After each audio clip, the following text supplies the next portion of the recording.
Hey guys, this is Alan Moore, certified financial planner and founder of Serenity Financial Consulting. Thanks for joining me. As you can see today, I am working from home. I walked into my office yesterday to grab some paperwork, took one step in, and heard my floor squish. My entire office was flooded. So fortunately, I caught it yesterday and the water didn't stand for another 24 hours. Otherwise, it could have been pretty devastating. So I am working from home for the next couple of days while the great folks over at ServPro get me cleaned up and ready to go. Disasters strike at any moment. They're not planned emergencies. They just happen. And so what I started thinking about was the things that we need to do on our personal financial lives and just personally to be sure that we're prepared in the event of a disaster. The first thing, be sure you have proper insurance coverage. So it doesn't do you any good to be frugal your entire life and save for retirement if in a moment everything could be lost. So if you don't have proper home insurance or auto insurance, you could really devastate yourself financially if you're not properly insured. So you need to be sure you have homeowners, auto. Most people probably need an umbrella insurance policy.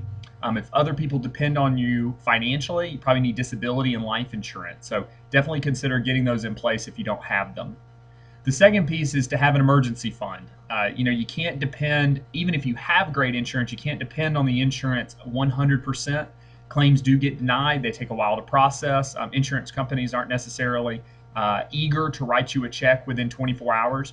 So be sure you have enough money to cover yourself, worst case scenario, 3 to 6 months in case, something devastating happens. So you'll be able to, fund your lifestyle and not be, putting stuff on the credit card or anything like that. The next piece is to actually have an emergency kit.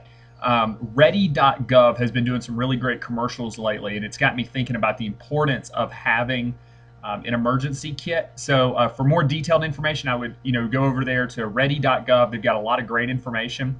But this is a kit that you can just grab and go. So it's going to have food, some water, clothes, a few personal items. For me, I wear contacts. It's going to have contact case and maybe a spare pair of contacts, some contact solution. Those types of things that you may need.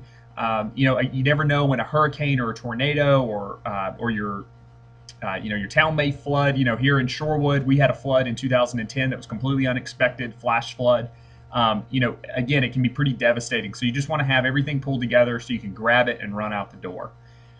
The next thing is to have a cloud backup of your valuables. As devastating as disasters can be, probably the hardest thing to get over is the loss of pictures. So it's something that you can never get back. If your house burns down and those were the only pictures that you had, you can never get those back. So I highly recommend you make it a priority to start scanning in all of your photos, especially those that were made more than a couple years ago. You don't have a digital backup of them. Start scanning them in. You can use a service like Google Drive or Dropbox. They're free, allow you to save all your pictures so that in the worst case scenario event, you can still have access to all of those memories because, again, that is not something you want to lose on top of having lost everything else. The final thing is to have a team in place. This team, ideally would have a financial planner, an accountant, an estate attorney, insurance agent. You can also have friends and family on these teams, but these are the people that you rely on in the event of a disaster. So one example is if, let's say, your spouse is in a car accident and is in the hospital and needs emergency care, you're going to want to have those people in place that you can just make quick phone calls and say, hey, I need the estate attorney is going to send you power of attorney, talk to the insurance agent, hey, we got to be sure we're taking care of getting claims submitted and all of that.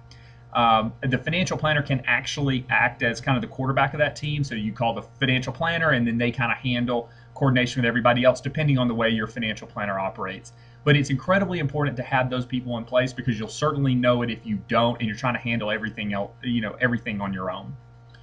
So there's certainly a lot of things that could be added to this list. This is just kind of the short list of priorities that I could come up with. Just remember, it's better to have a plan in place and never need it than to not have a plan and wish you did, whenever the unthinkable happens. So what do you think? Have you ever needed to have an emergency plan and not had one? Would you add anything to this list? Definitely feel free to share in the comments section. So that's all I have for today. Thanks so much for joining me.